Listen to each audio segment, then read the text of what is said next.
You fool! Warren is dead. Return to Death by J. Wesley Rosenquest. Great sadness reigned in the little Transylvanian village of Rothenburg. Herr Feldenplantz was dead. Here and there, as one walked in the cobblestone streets, one saw a sudden dampness in the eyes of passers-by as his name was mentioned. Everyone was talking about him, praising his virtues, lamenting his early death, and in the eyes of many a Fräulein was more than a trace of tears. He was indeed well beloved by all the village. "Poor Herr Feldenplantz," said the tailor sadly, "a fine man, as honest as the day is long, and a learned man too. He went to the University of Berlin for 4 years, and knew more than any other man in Rothenburg. Yes, indeed, a very fine man." The tailor blew his nose with vigor, and his listeners did likewise. "And poor Fräulein Feldenplantz, she loved her brother very dearly.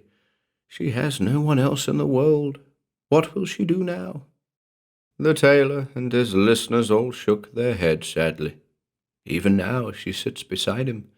For 2 days she has watched him, lying like life, so calm, and prays for his soul. We all know how he drifted away from God. Those wizard's things that he did in his big white room, and tubes full of strange vapors and lights they were, and lightning in glass balls. He always said that it was not magic, as if we had not eyes."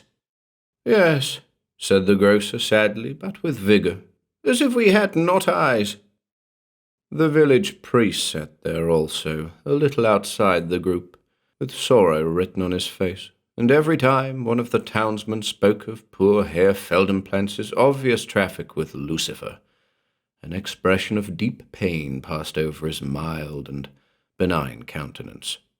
He was a short, stout, dark-haired man, and wore the vestments of his calling.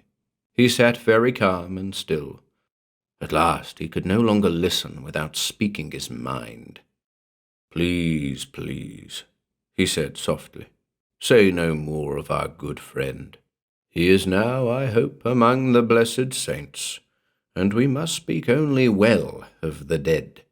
Remember, he was a good man. Perhaps he strayed without knowing that he was ensnared by the enemy's wiles. If that be so, there is salvation for him. Let us not speak of Herr Feldenplantz. Let us not use our human judgment. Let us rather pray with the Fräulein Feldenplantz, who even now prays beside her brother's coffin."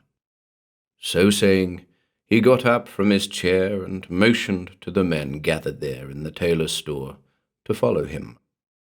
They did so, the grocer, the tailor, the blacksmith, the butcher, and the mayor. They climbed the steep mountain path with energy and puffing, and said nothing.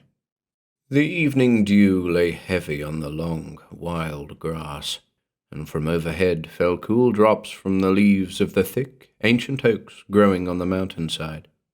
That cool, calm, mountain hush had descended with the twilight. It was as though a great, blue, star-sprinkled bowl had been inverted and placed upon the earth, with the summit of the mountain touching its spangled center. Suddenly, the priest spoke to his companions. "See, my friends, there lies the Feldenplantz dwelling. When we enter, let us conduct ourselves with fitting dignity and propriety. We must not speak to the bereaved Fräulein when we enter, but gather around the coffin and pray with her. We must not disturb her." So it was. The big house, white-painted and gabled and surrounded by gardens, lay just before them. Marring the pure, solid color of the walls and the big front door hung a significant black ribbon. The calm hush was very pronounced here. In a window near the front door, there twinkled a single electric light, the only one in the town of Rothenburg. The unschooled villagers had always been amazed by the electric fixtures and the apparatus in Feldenplance's home and laboratory. All silent, the group of men reached the end of the path and tried the door. It was open, and quietly they entered, Father Joseph in the lead. They passed through a long, dark hall, at the end of which was a door leading into the parlor. Light gleamed through the crack along the floor. As they approached, they heard the muffled sound of low praying, mingled with sobs. Father Joseph opened the door carefully and tiptoed in, followed by the 5 other villagers. They crossed themselves in unison. By a simple black coffin of wood knelt Fräulein Feldenplance. Under her knees was a cushion to make possible long vigils. Her face was hidden by her long, black hair, and her head hung low over the bier. Her pale lips moved constantly. At the head of the coffin, in spite of the electric light, burned a candle. The whole coffin itself was covered with mountain blooms. The heavy, cloying odor peculiar to death did not hang in the air, however. The kneeling woman cast one vacant, tearful glance at the entering men, and resumed her former attitude. The 6 men came close to the coffin and gazed down upon its occupant. There lay Herr Feldenplance, calm and handsome, and indeed very lifelike, dressed in a suit made by the tailor himself. They all knelt around the bier and prayed. As he lay there, Feldenplance, terrified by his predicament, could think of only one thing: escape. And one word echoed and re-echoed through his brain: catalepsy, catalepsy. For hours he had been forced to listen to his sister's prayers and tears.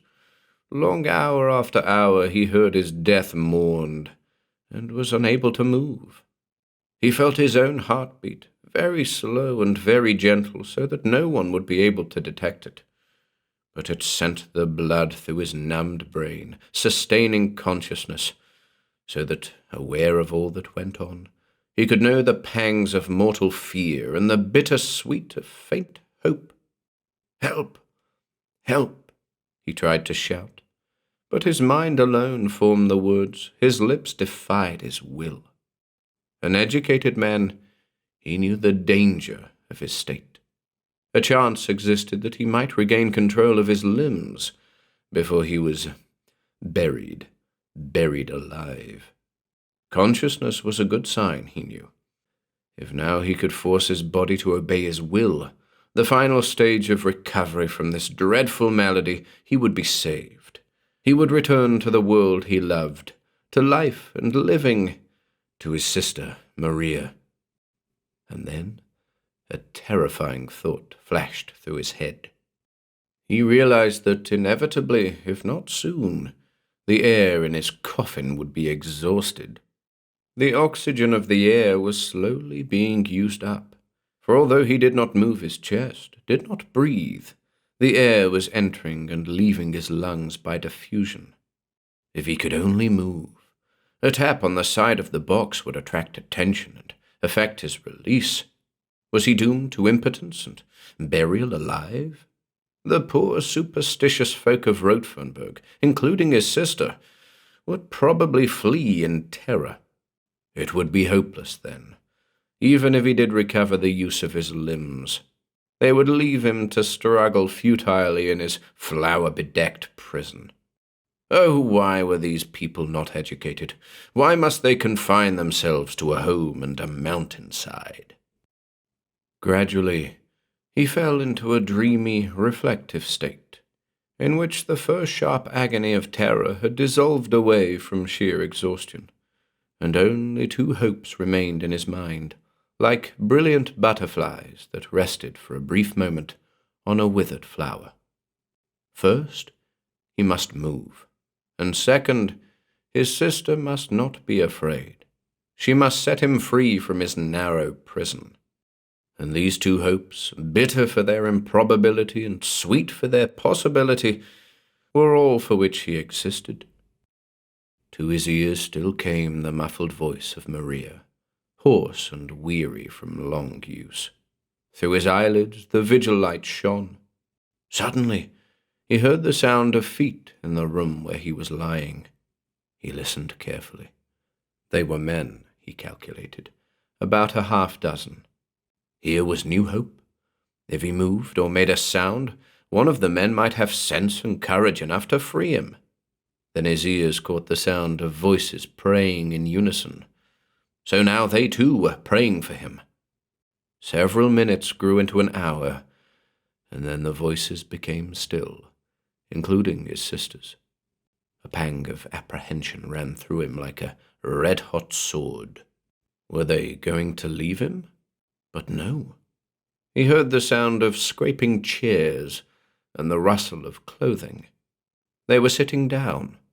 As he listened attentively, he heard a voice that was familiar, low-pitched though it was from respect for the dead, and muffled by the wooden walls that enclosed him. It was Father Joseph.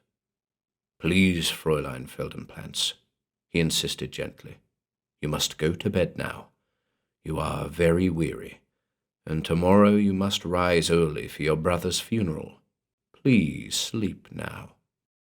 There was no answer, but Feldenplantz heard the sound of footsteps on the stairs. Maria was going upstairs, evidently. "Let us hope," said Father Joseph, "that our good friend has no need of our prayers. By now he is in heaven or hell, be it not the latter." The 6 men sat there quietly, nodding their heads. "Or purgatory," added the tailor, looking toward the priest for agreement. The unmoving man in the coffin almost felt amused.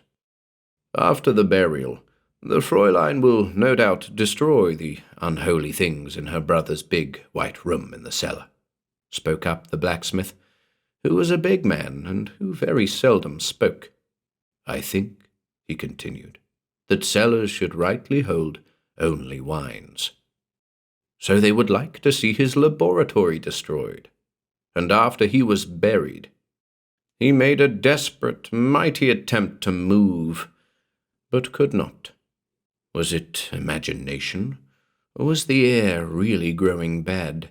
His head began to swim, and he thought he felt his heart beat a little faster. "The whole village of Rothenburg will come to see the Feldenplantz funeral," said the mayor, a tall, thin man, "and I will lead the procession. He was one of my best friends, and hence it is only fitting that I do so. Ah, well, I remember his cheerful good morning and his fine wines. He was a generous man, too, always giving alms, and he paid the highest taxes in the town. No one was more honest either. A very fine man." The mayor blew his nose gently, as he was in the presence of the dead. All nodded their heads in agreement, except Father Joseph, who was absorbed in a prayer book. His pale hand stood out against his black cassock, and his lips moved slightly. Several minutes passed before he looked up. Dear God, prayed Feldenplantz over and over as he felt the true death approaching. But what was this? He felt a tremor pass over his body. His heart beat faster, and a warm flush passed over his numbed limbs. Slowly, he felt his will creep down the sleeping nerves into his extremities. Very soon now, he hoped, freedom would be his. "Let us go now," said the priest, and a pang of terror passed through the man in the coffin. He heard the scraping of chairs and the shuffling of feet. Now was the moment. Now he must move. The beating of his heart was tumultuous. His fingertips were tingling. His face felt hot, and his head full of blood. He heard the footsteps cease. They had evidently paused over him. He heard the rustle of clothing as they rubbed against the coffin.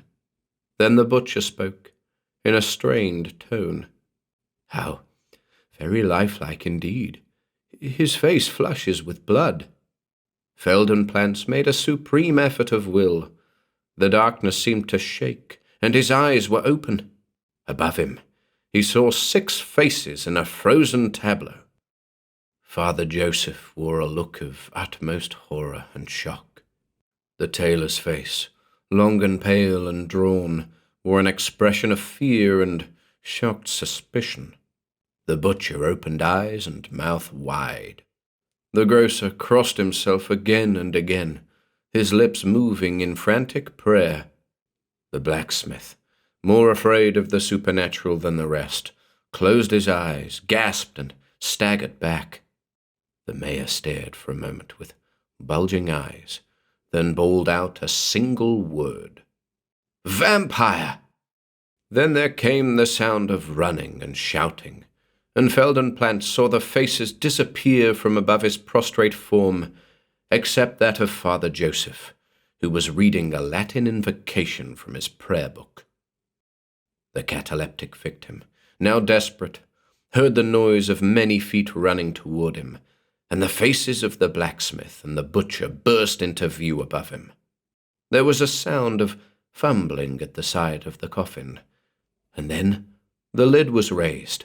He was saved. But what was this? The butcher had placed a knife against his left side, and the blacksmith raised a hammer high. There came to his ears the monotone of Father Joseph's Latin prayer. Feldenplantz made inarticulate sounds. "No! Help! No!" The hammer rose and fell. 1, 2, 3. Herr Feldenplantz ceased to think of escape.